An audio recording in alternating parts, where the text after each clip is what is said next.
ಜೈ ಶ್ರೀರಾಮ್. ನಮಸ್ಕಾರ ಸ್ನೇಹಿತರೆ.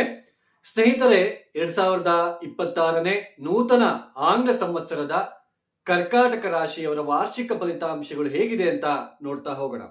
ಈ ವಾರ್ಷಿಕ ಫಲಿತಾಂಶಗಳು ಅಂತಕ್ಕಂಥದ್ದನ್ನ ಯಾವ ಆಧಾರವನ್ನಾಗಿಟ್ಕೊಂಡು ನಾವು ಹೇಳ್ತಾ ಇದ್ದೇವೆ ಅಂತಂದ್ರೆ, ಈ ವರ್ಷ ಪೂರ್ತಿ ಕೂಡ ದೀರ್ಘಕಾಲಿಕವಾಗಿ ಒಂದೇ ರಾಶಿಯಲ್ಲಿ ಸಂಚಾರ ಮಾಡ್ತಕ್ಕಂತಹ ಗ್ರಹಗಳ ಆಧಾರವನ್ನಾಗಿಟ್ಕೊಂಡು ಈ ವರ್ಷ ಈ ರಾಶಿಯವರಿಗೆ ಈ ತರ ಇರುತ್ತೆ ಅಂತಕ್ಕಂತಹ ವಿಚಾರವನ್ನ ತಿಳಿಸ್ತಾ ಇರ್ತಕ್ಕಂಥದ್ದು.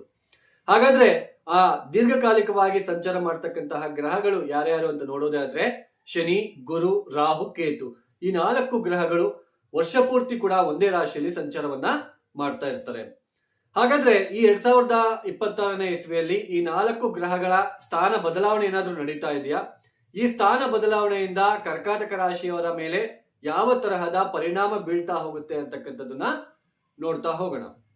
ಮುಖ್ಯವಾಗಿ ಈ 2026ನೇ ಇಸ್ವಿಯಲ್ಲಿ ಶನಿಯ ಬದಲಾವಣೆ ಏನಾದ್ರೂ ಆಗ್ತಾ ಇದೆಯಾ ಅಂತಂದ್ರೆ, ಈ ವರ್ಷ ಪೂರ್ತಿ ಕೂಡ ಶನಿ ಮೀನ ರಾಶಿಯಲ್ಲೇ ಸಂಚಾರವನ್ನ ಮಾಡ್ತಾ ಇರ್ತಾರೆ. ಅಂದ್ರೆ ಶನಿಯ ಬದಲಾವಣೆ ಇರೋದಿಲ್ಲ.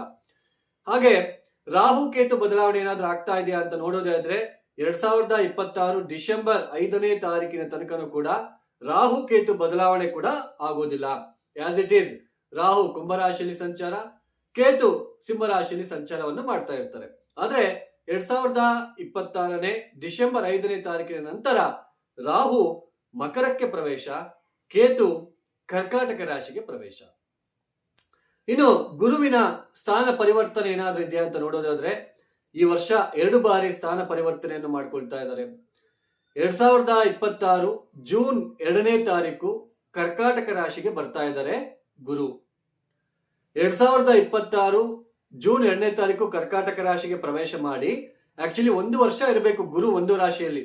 ಆದ್ರೆ ಅತಿಚಾರ ಮಾರ್ಗವಾಗಿ ಕೇವಲ 5 ತಿಂಗಳು ಮಾತ್ರ ಕರ್ಕಾಟಕ ರಾಶಿಯಲ್ಲಿ ಇದ್ಕೊಂಡ್ಬಿಟ್ಟು 2026 ಅಕ್ಟೋಬರ್ 31ಕ್ಕೆ ಸಿಂಹ ರಾಶಿಗೆ ಪ್ರವೇಶ ಆಗುತ್ತಾ ಇದೆ.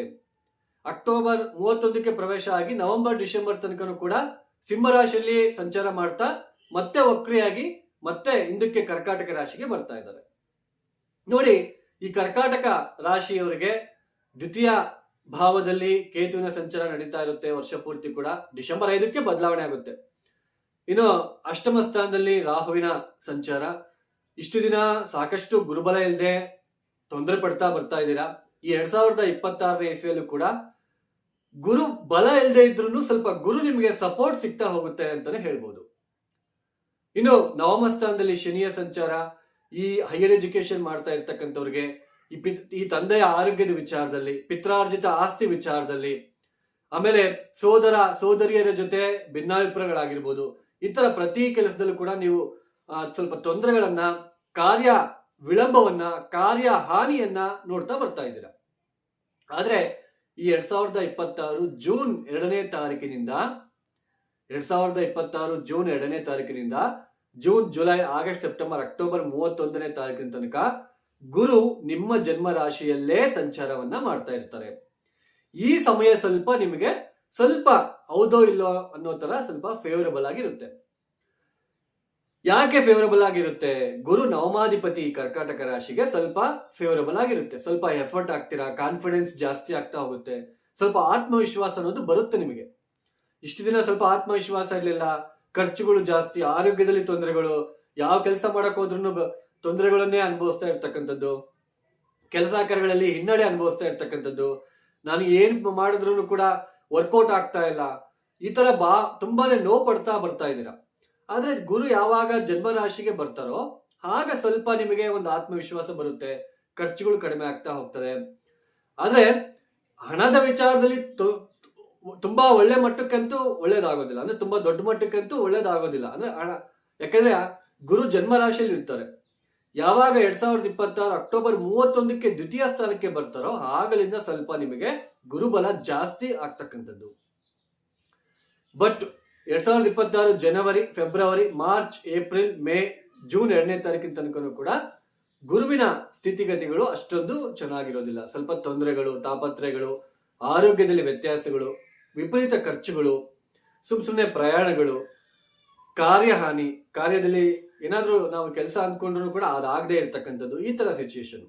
ಆದ್ರೆ 2026 ಜೂನ್ 2ನೇ ತಾರೀಕಿನಿಂದ June, July, August, September, October 31ನೇ ತಾರೀಕಿನ ತನಕ ಸ್ವಲ್ಪ ಇದ್ದಿದ್ರಲ್ಲೇ ಉತ್ತಮ, ಸ್ವಲ್ಪ ಆತ್ಮವಿಶ್ವಾಸ ಬೆಳೀತಕ್ಕಂಥದ್ದು, ತೀರ್ಥಕ್ಷೇತ್ರಗಳ ದರ್ಶನಗಳನ್ನ ಮಾಡ್ಕೊಳ್ತಕ್ಕಂಥದ್ದು, ದೈವ ಬಲ, ಸ್ವಲ್ಪ ಸಮಾಜದಲ್ಲಿ ನಿಮಗೆ ಸ್ವಲ್ಪ ಗೌರವ ಹೆಚ್ಚಾಗ್ತಕ್ಕಂಥದ್ದು, ಈ ತರ ಸ್ವಲ್ಪ ಸಿಚುಯೇಷನ್ ಬರ್ತಾ ಹೋಗುತ್ತೆ. ಆದ್ರೆ ಆದಾಯದಲ್ಲಿ ಏನು ದೊಡ್ಡ ಮಟ್ಟಕ್ಕೆ ನಮಗೆ ಪರಿವರ್ತನೆ ಅಂತ ಇರೋದಿಲ್ಲ. ಅಂದ್ರೆ ಬೇಗ ಹಣಕಾಸಿನ ವಿಚಾರದಲ್ಲಿ ದುಡ್ಡು ಕಾಸು ಬರೋದು ಅದೆಲ್ಲ ಇಲ್ಲಿ ತೋರಿಸ್ತಾ ಇಲ್ಲ. ಬಟ್ ನಿಮಗೆ ಆತ್ಮವಿಶ್ವಾಸ ಬರುತ್ತೆ. ಕಾರ್ಯಗಳನ್ನ ಏನು ನೀವು ವಿಳಂಬ ಮಾಡ್ಕೊಂತಾ ಇದ್ರೆ, ಯಾವ್ದಾದ್ರು ಒಂದು ಕೆಲಸಕ್ಕೆ ಕೈ ಹಾಕಿದ ತಕ್ಷಣ ಅದು ವಿಳಂಬ ಆಗ್ತಾ ಇರುತ್ತೆ. ಆದ್ರೆ ಮುಂದಕ್ಕೆ ಅದು ವಿಳಂಬ ಆಗೋದಿಲ್ಲ. ಸ್ವಲ್ಪ ಬೇಗ ಕಾರ್ಯಗಳು ನಿಮಗೆ ಕೆಲಸ ಕಾರ್ಯಗಳು ಸುಗಮವಾಗಿ ಆಗ್ತಾ ಹೋಗುತ್ತೆ. ಈ ತರ ಸಿಚುಯೇಷನ್ ಸ್ವಲ್ಪ ಬರ್ತಾ ಇರುತ್ತೆ. ಹೈಯರ್ ಎಜುಕೇಶನ್ ಮಾಡೋರಿಗೂ ಕೂಡ ಸಾಕಷ್ಟು ಉತ್ತಮವಾದ ಫಲಿತಾಂಶಗಳಿರುತ್ತೆ. ನೀವೆಷ್ಟು ಎಫರ್ಟ್ ಹಾಕ್ತಿರೋ ಅಷ್ಟು ನಿಮಗೆ ಒಳ್ಳೇದಾಗ್ತಾ ಹೋಗುತ್ತೆ. ಖರ್ಚುಗಳು ಇನ್ಮೇಲೆ ಕಡಿಮೆ ಆಗ್ತಾ ಹೋಗುತ್ತೆ. ಕರ್ಕಾಟಕ ರಾಶಿಯವರಿಗೆ ಖರ್ಚುಗಳು ಕಡಿಮೆ ಆಗ್ತಕ್ಕಂಥದ್ದು, ಸೊ ಇದೆಲ್ಲ ನಿಮಗಿರುತ್ತೆ. ಆದ್ರೆ 2026 ಅಕ್ಟೋಬರ್ 31ನೇ ತಾರೀಕಿನಿಂದ ಮತ್ತೆ ನಿಮಗೆ ಗುರುಬಲ ಬರ್ತಕ್ಕಂಥದ್ದು, ಆರ್ಥಿಕ ವಿಚಾರದಲ್ಲಿ ಚೇತರಿಕೆ ಕಂಡು ಬರ್ತಕ್ಕಂಥದ್ದು, ಕಂಕಣ ಭಾಗ್ಯ ಬರ್ತಕ್ಕಂಥದ್ದು, ಮದುವೆ ಆಗದೆ ಇರ್ತಕ್ಕಂಥವ್ರಿಗೆ ಮದುವೆ ಆಗ್ತಕ್ಕಂಥದ್ದು, ಮತ್ತೆ ಕುಟುಂಬದಲ್ಲಿ ನಿಮಗೆ ಮತ್ತೆ ಸಹಾಯ ಸಹಕಾರಗಳು ಸಿಗ್ತಕ್ಕಂಥದ್ದು, ಆಮೇಲೆ ವ್ಯಾಪಾರದಲ್ಲಿ ಇರ್ತಕ್ಕಂಥವ್ರಿಗೆ ಸಾಕಷ್ಟು ಒಳ್ಳೇದಾಗ್ತಕ್ಕಂಥದ್ದು, ಈ ತರ ತುಂಬಾ ಉತ್ತಮವಾದ ಫಲಿತಾಂಶಗಳ ನಿರೀಕ್ಷಣೆ ಮಾಡಬಹುದು. ಆದ್ರೆ 2026 ಜನವರಿ, February, March, April, May, June ತನಕನೂ ಕೂಡ ಸ್ವಲ್ಪ ಪರಿಸ್ಥಿತಿಗಳು ಅದೇ ತರನೇ ಇರುತ್ತೆ. ಸೊ ಈ ಒಂದು ಅಂದ್ರೆ ಮೋಸ ಹೋಗ್ತಕ್ಕಂಥದ್ದು, ನಷ್ಟ, ಯಾವುದೇ ಕೆಲಸಕ್ಕೆ ಕೈ ಹಾಕಿದ್ರು ತೊಂದರೆಗಳು, ಆರೋಗ್ಯದಲ್ಲಿ ವ್ಯತ್ಯಾಸಗಳು, ನಿಮ್ಮನ್ನ ತುಂಬಾ ಚೀಪಾಗಿ ನೋಡ್ತಕ್ಕಂಥದ್ದು, ಕೆಳಮಟ್ಟಕ್ಕೆ ನೋಡ್ತಕ್ಕಂಥದ್ದು, ನಿಮಗೆ ಬಾಧೆ ಕೊಡ್ತಕ್ಕಂಥದ್ದು, ಈ ತರ ಇರುತ್ತೆ. ಆದ್ರೆ 2026 ಜೂನ್ 2ನೇ ತಾರೀಕಿನಿಂದ ಮತ್ತೆ ನಿಮಗೆ ಸಾಕಷ್ಟು ಉತ್ತಮವಾದ ಸ್ವಲ್ಪ ಏನು ಆ ನೆಗೆಟಿವ್ ಇಂಪ್ಯಾಕ್ಟ್ ಕಡಿಮೆ ಆಗ್ತಕ್ಕಂಥದ್ದು, ನೀವು ಕೆಲಸ ಕಾರ್ಯಗಳಲ್ಲಿ ಸ್ವಲ್ಪ ಎಫರ್ಟ್ ಹಾಕಿದ ತಕ್ಷಣ ಸ್ವಲ್ಪ ಅದೆಲ್ಲ ಕೆಲಸ ಕಾರ್ಯಗಳೆಲ್ಲ ಆಗ್ತಾ ಇರುತ್ತೆ. ಬಟ್ ಹಣದ ವಿಚಾರದಲ್ಲಿ ನಿಮಗೆ ಪೂರ್ತಿಯಾಗಿ ಒಳ್ಳೇದಾಗುತ್ತೆ ಅಂತಂದು 2026ರಲ್ಲಿ ಇರೋದಿಲ್ಲ. ಬರ್ತಾ ಇರುತ್ತೆ. ಸ್ವಲ್ಪ ದೊಡ್ಡ ಮಟ್ಟಕ್ಕೆ ಹಣ ಬರಬೇಕು ಅಂದ್ರೆ ಅಕ್ಟೋಬರ್ ನಂತರ ಮತ್ತೆ ನಿಮಗೆ ದೊಡ್ಡ ಮಟ್ಟಕ್ಕೆ ಹಣದ ವಿಚಾರದಲ್ಲಿ ಸ್ವಲ್ಪ ಒಳ್ಳೇದಾಗ್ತಾ ಹೋಗುತ್ತೆ. ಈ 2026ನೇ ಇಸ್ವಿಯಲ್ಲಿ ಕರ್ಕಾಟಕ ರಾಶಿಯವರು ನೋಡಿ, ಶ್ರೀಪಾದ ಶ್ರೀವಲ್ಲಭ ದಿವ್ಯ ಚರಿತಾಮೃತ ಅಂತ ಪುಸ್ತಕ ಬರುತ್ತೆ. ಅದನ್ನ ನೀವು ಎಷ್ಟು ಓದ್ತಿರೋ ಅಷ್ಟು ನಿಮಗೆ ಒಳ್ಳೇದು. ಸಾಕಷ್ಟು ಉತ್ತಮವಾದ ಫಲಿತಾಂಶಗಳು ನಿರೀಕ್ಷಣೆ ಮಾಡಬಹುದು ನೀವು. ಶ್ರೀಪಾದ ಶ್ರೀವಲ್ಲಭ ದಿವ್ಯ ಚರಿತಾಮೃತ, ದತ್ತಾತ್ರೇಯ, ಯಾಕಂದ್ರೆ ಗುರು ಜನ್ಮರಾಶಿಗೆ ಬರ್ತಾ ಇದ್ದಾರೆ. ನೀವೆಷ್ಟು ಶ್ರೀಪಾದ ಶ್ರೀವಲ್ಲಭ ದಿವ್ಯ ಚರಿತಾಮೃತ ಓದ್ತಿರೋ ಅಷ್ಟು ನಿಮಗೆ ಒಳ್ಳೇದಾಗ್ತಾ ಹೋಗುತ್ತೆ. ಹಾಗೇನೆ ಆಗಿಂದಾಗೆ ಸ್ವಲ್ಪ ಶಿವನಿಗೆ ರುದ್ರಾಭಿಷೇಕಗಳನ್ನ ಮಾಡ್ತಾ ಇರೋದಕ್ಕೆ ಪ್ರಯತ್ನ ಮಾಡಿ. ಯಾರೆಲ್ಲ ಈ ವಿಡಿಯೋನ ನೋಡ್ತಾ ಇದ್ದೀರಾ ಲೈಕ್ ಮಾಡಿ, ಶೇರ್ ಮಾಡಿ, ಸಬ್ಸ್ಕ್ರೈಬ್ ಮಾಡ್ಕೊಳ್ಳಿ. ಹಾಗೂ ಈ ವಿಡಿಯೋನ ಮುಕ್ತಾಯ ಮಾಡ್ತಾ ಇದ್ದೇನೆ. ಸರ್ವೇ ಜನ ಸುಖಿನೋ ಭವಂತು. ಧನ್ಯವಾದಗಳು. ಜೈ ಶ್ರೀರಾಮ್.